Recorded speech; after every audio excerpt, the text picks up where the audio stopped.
Seterusnya, kita beralih ke Bumi Kenyalang untuk mengikuti perkembangan kes COVID-19 di sana. Sarawak juga melakukan penyusunan semula pertubuhan peladang untuk meningkatkan taraf hidup komuniti petani di sana. Kita bersama Damia Cassandra Manjah untuk paparan lanjut. Damia. Baik, terima kasih Zira. Assalamualaikum dan salam sejahtera. Sarawak mengisytiharkan wujud kluster ketujuh yang baru iaitu kluster alam dengan 4 kes positif dilaporkan hari ini. Menurut Jawatankuasa Pengurusan Bencana Negeri JPBN Sarawak, dengan 4 kes positif yang direkodkan di Bintulu itu dikategorikan sebagai kes import sekaligus menjadikan jumlah keseluruhan positif di negeri ini ialah sebanyak 686 kes. JPBN dalam kenyataan mendedahkan 4 kes yang dilaporkan melibatkan saringan ke atas kru sebuah kapal yang berlabuh di Pelabuhan Perairan Bintulu yang baru balik dari Pelabuhan Toyama, Jepun. Kes-kes ini telah dibenarkan keluar daripada kapal kerana mengalami tanda dan gejala awal COVID-19. Seramai 5 orang telah dibawa turun dari kapal dan dimasukkan ke ward isolasi Hospital Bintulu untuk rawatan dan siasatan lanjut. Hasil saringan COVID-19 mendapati 4 daripada mereka adalah positif. Daripada 4 kes positif tersebut, 2 daripadanya adalah warga tempatan dan 2 lagi adalah warga negara Filipina dan India. Siasatan lanjut ke atas kluster ini masih dilakukan dan pengesanan serta saringan ke atas semua kontak sedang giat dijalankan. Sementara itu, 7 kluster masih aktif di negeri ini selepas kluster Pasas Tutong diisytiharkan tamat. Dimaklumkan juga 1 kes telah pulih dan dibenarkan discharge dari Hospital Umum Sarawak hari ini, menjadikan jumlah keseluruhan kes positif COVID-19 yang telah pulih seramai 661 orang. Pertubuhan Peladang Negeri PPN Sarawak disusun semula sebagai usaha untuk meningkatkan taraf hidup komuniti petani di negeri ini. Timbalan Ketua Menteri Sarawak, Datuk Ahmad Douglas Ugambas berkata, Menteri Muda Pertanian, Datuk Dr. Abdul Rahman Ismail dipertanggungjawabkan untuk melaksanakan penyusunan semula PPN Sarawak bagi memberi tumpuan lebih terhadap keperluan petani di negeri ini. Jelas beliau menerusi satu kenyataan Datuk Ahmad Douglas, kementerian ingin membantu setiap keluarga petani untuk memperoleh pendapatan bulanan RM4,000 dari usaha mereka. Kemudian mereka dapat memiliki taraf hidup yang lebih baik. Beliau yang juga Menteri Pemodenan, Pertanian, Tanah Adat dan Pembangunan Wilayah Negeri berkata, kini sudah tiba masa untuk petani, penternak dan nelayan di Sarawak mengguna pakai teknologi moden dan sains dalam perusahaan mereka. Ujarnya, ini akan membolehkan mereka mengeluarkan lebih banyak produk yang bermutu tinggi agar dapat bersaing dengan pengeluar lain di Asia di samping memiliki disiplin, semangat dan komitmen untuk berjaya.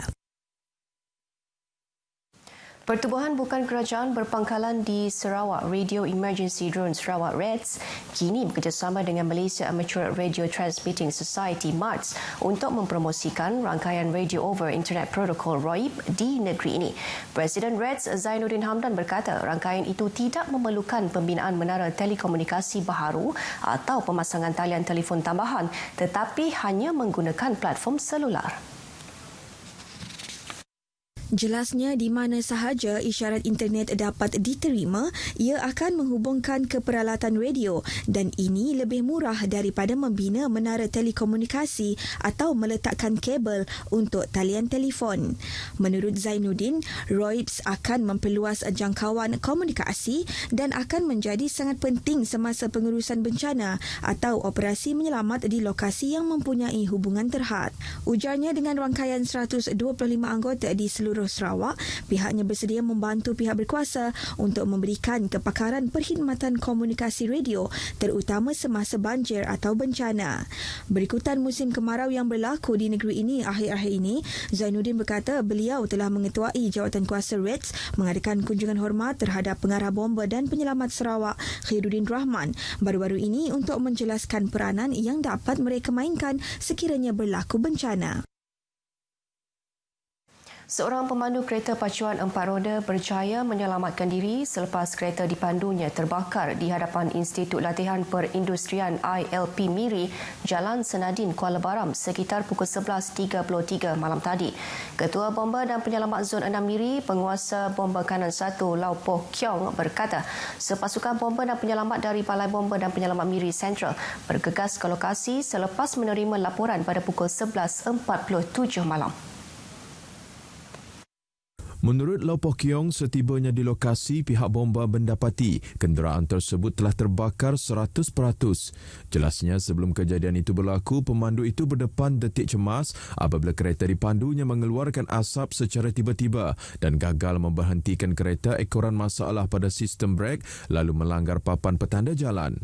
Pihak bomba memadam kebakaran kenderaan tersebut menggunakan sumber salur bantu mula dan kebakaran berjaya dikawal pada pukul 12.30 malam dengan kekuatan 8 orang anggota beserta sebuah jentera dan sebuah van perkhidmatan penyelamatan dan perawatan kecemasan EMRS.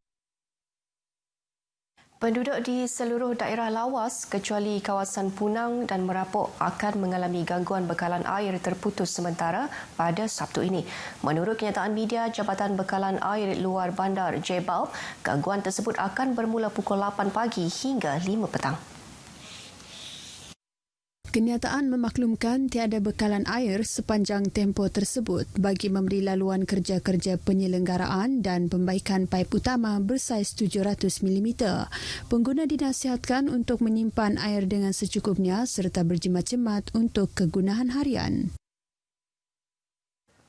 Pengguna jalan raya yang menggunakan Jalan Datuk Muhammad Musa Samarahan dinasihat untuk berhati-hati semasa memandu di jalan tersebut memandangkan kerja-kerja pembinaan pembentung masih dijalankan pada masa ini sehingga 4 November depan.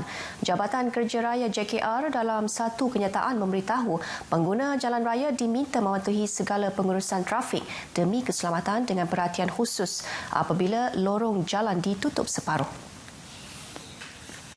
Adalah digalakkan untuk pengguna jalan raya memilih laluan alternatif sedia ada sehingga tamat kerja-kerja pembinaan ini. Pihak JKR bahagian Samarahan akan memaklumkan sekiranya terdapat sebarang perubahan pada tarikh, waktu atau kawasan yang terlibat dengan kerja-kerja tersebut. Pengguna jalan raya dinasihatkan merancang perjalanan di kawasan-kawasan yang terlibat. Baik saudara, sekian berita dari Sarawak dan kita kembali bersama Zehra di Angkasa Puri. Silakan. Ya, Damia, terima kasih. Baik, berita seterusnya selepas ini.